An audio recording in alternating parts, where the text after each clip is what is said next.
अस्सलामुअलैकुम भाई। आज हफ्ते के दिन मैं घर पे हूँ। रात 9 बजे तक जिन भाइयों को आना है वो आ जाएं और ये माल अवेलेबल है टॉप क्वालिटी का। जिनके पास गिरे और वॉयलेट की मादी हैं वो आसमानी का नर ले जाएं।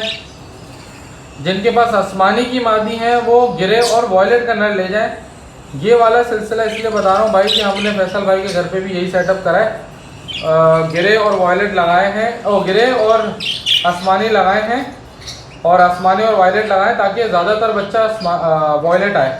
असल में होता यह है कि यार वॉयलेट टू वॉयलेट लगाओ या वॉयलेट टू गिरे लगाओ ना तो ज़्यादातर बच्चे गिरे आ जाते हैं। तो हमारा इरादा ये है कि यार ज़्यादातर बच्चे गिरे ना आए और ज़्यादातर बच्चे आएँ कोबाल्ट आएँ, आसमानी आएँ, वॉयलेट आएँ, ज़्यादातर वॉयलेट आएँ, कोबाल्ट आएँ।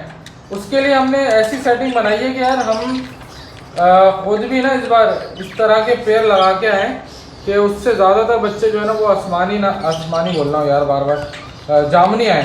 ठीक है ना, तो जामनी आएंगे तो जाहिर है आपको पता है आप भी जामनी का शौक ही करना चाहते हैं सारे लोग, और हम भी खुद जामनी का ही शौक करना चाहते हैं। तो जब आप और हम दोनों ही जामनी का शौक करना चाहते हैं तो बच्चा भी जामनी निकलना चाहिए ना यार। बच्चा वो निकले जो आप और हम रखना चाहते हैं। ठीक है, तो सिर्फ इस वजह से मैं ऐसी पेयरिंग रिकमेंड कर रहा हूँ कि आसमानी लगाओ गिरे के साथ और वॉयलेट के साथ, ताकि ज़्यादातर बच्चा जामनी आए। जामनी वॉयलेट फैक्टर का आप गूगल पे सर्च करना, किसी भी परिंदे के अंदर वॉयलेट फैक्टर जो है वो डोमिनेंट है। तो जो डोमिनेंट फैक्टर होता है ना उसकी वजह से फ़ायदा होता है।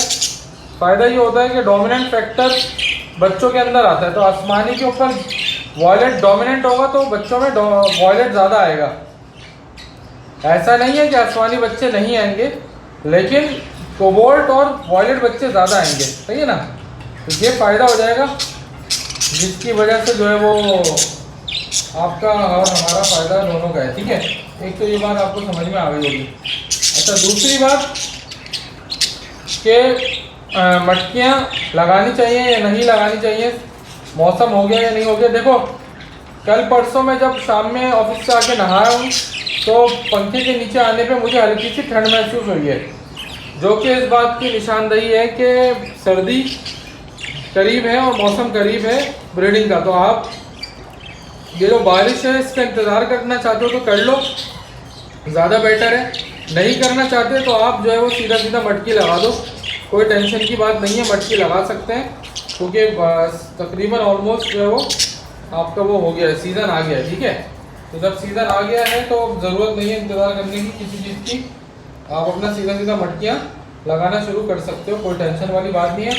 ग़िज़ा गर्म नहीं देनी, थोड़ी नॉर्मल ग़िज़ा रखनी है। अभी कैल्शियम गर्म चीज़ों से थोड़ा सा अवॉइड करना है, अभी सर्दी नहीं है इतनी, अभी गर्मी चल रही है। तो नॉर्मल ग़िज़ा दें, ठंडी ग़िज़ा दें, ठंडी। ठीक है ना, जिसमें लाइट ग़िज़ा जिसको कहते हैं। जैसे हम लोग गर्मियों में खुद भी गर्म ग़िज़ाएँ नहीं खाते हैं, इंसान भी, तो जानवरों को भी ना दें, मोशन लग जाएंगे। वायरस थोड़ा सा मौसम के एतबार से आता है, मानसून में बारिशों में आता है, तो इसलिए लाइट ग़िज़ाएँ दें जिससे पेट वगैरह सही रहे, मोशन ना लगे और परिंदा सेहतमंद रहे। बाकी पानी फ़िल्टर का दें तो ज़्यादा अच्छा है, जो खुद पीते हैं वो वाला पानी दें।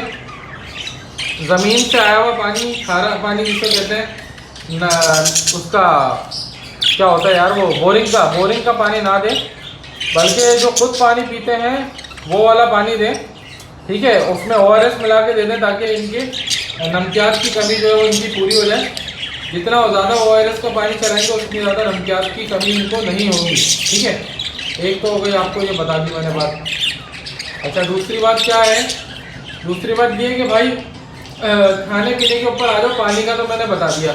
एंटीबायोटिक या कोई भी जो मैंने वैक्सीनें बताई थी पिछले बार, कोकी वायरस की या कोकोडेला, पता नहीं कौन सा वायरस का नाम जहन से निकल गया, उसकी वैक्सीन करा दें, वायरस से बच जाएगा अगर वैक्सीन हुई होगी। या एंटीबायोटिक का कोर्स एक करा दें, ठीक है, 5 दिन का, ताकि आपके परिंदे के अंदर अगर कोई बैक्टीरिया आ गया हो तो वो सेहतमंद रहेगा। देखो, बेसिकली ना बैक्टीरिया अंदर जाता है और वायरस का बाइस बनता है। बैक्टीरिया अंदर तो हर वक्त जाएगा, लेकिन बैक्टीरिया को कम करने का तरीका ये है कि ताज़ा फूड, ताज़ा पानी ताज़ा ग़िज़ा दें, साफ़ सफाई रखें। और जब बैक्टीरिया अंदर ही नहीं जाएगा, हर चीज़ ताज़ा होगी तो चांसेस कम हो जाएंगे। अब आप कहोगे यार फिर भी बैक्टीरिया तो अंदर जा सकता है, तो बैक्टीरिया अंदर अगर चला गया तो उसकी क़ुव्वत मुदाफ़ियत यानी कि परिंदे की अपने अंदर की सलाहियत मजबूत होनी चाहिए वायरस से निपटने की। यानी कि अगर उसके अंदर क़ुव्वत मुदाफ़ियत यानी वो सेहतमंद है, स्ट्रॉन्ग है, तो उसके अंदर क़ुव्वत मुदाफ़ियत स्ट्रॉन्ग होगी तो वो परिंदा वायरस से निपट जाएगा, अकेले फाइट कर लेगा। तो आपने ये करना है कि स्ट्रॉन्ग रखना है परिंदे को, फ्लाइंग में रखना है ताकि स्ट्रॉन्ग नज़र आए, परिंदा स्ट्रॉन्ग रहे, उड़ता रहे, खाता रहे, पीता रहे। तीसरी बात, अब आ जाओ खाने के ऊपर। खाना बता चुका हूँ, ठंडी ग़िज़ाएँ देनी है, बारीक कंगनी, जई, ठीक है, ये नॉर्मल ठंडी ग़िज़ाओं में आता है। ठीक है, ज़्यादा आपने गर्म ग़िज़ाएँ नहीं देनी, सूरजमुखी नहीं देना, ठीक है, कैनरी सीड नहीं देना, ये वाले आइटम सारे नहीं देने। बाजरा भी बिल्कुल लाइट ना होने के बराबर रखना है। ठीक है, इस तरह से करना है कि यार बस समझो कि बाजरा हल्का ही दो, मैं तो दे ही नहीं रहा, मैं तो बारीक कंगनी चला रहा हूँ और दही बस, दैट्स इट। परिंदा ठंडा रहना चाहिए।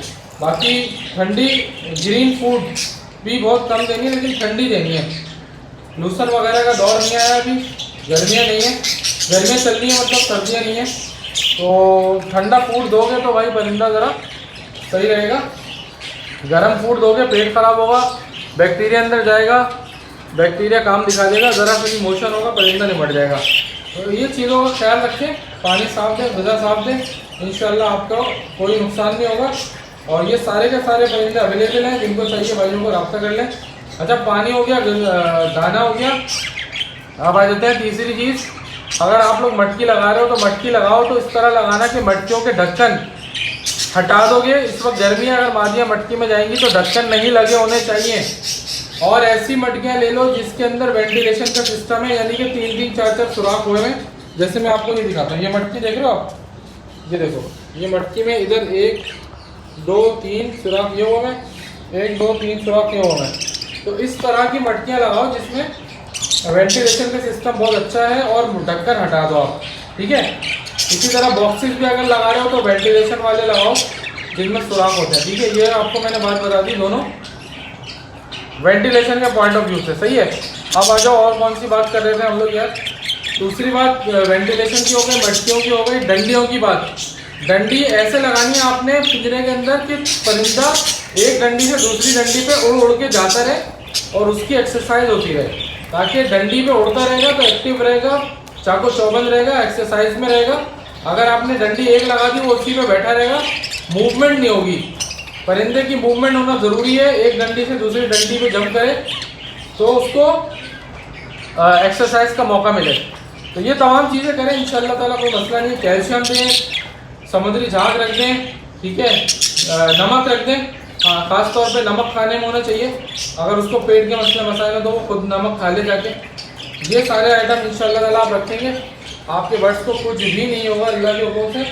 तो ये तमाम प्रिकॉशंस लें, और ये सारे बर्ड्स अवेलेबल हैं, जिन भाइयों को चाहिए रब्ता कर लें। मैं घर पे हूँ, सैटरडे आज संडे की सुबह अगर आप लोग आ जाए तो मैं घर पे आऊँगा, बाकी मैं फिर उसके बाद चला जाता हूँ। तो ये सारा मामला है, इंशाल्लाह मिलते हैं अगली वीडियो में। तब तक के लिए ख्याल रखें अपना। गुड बाय, अल्लाह हाफ़िज़।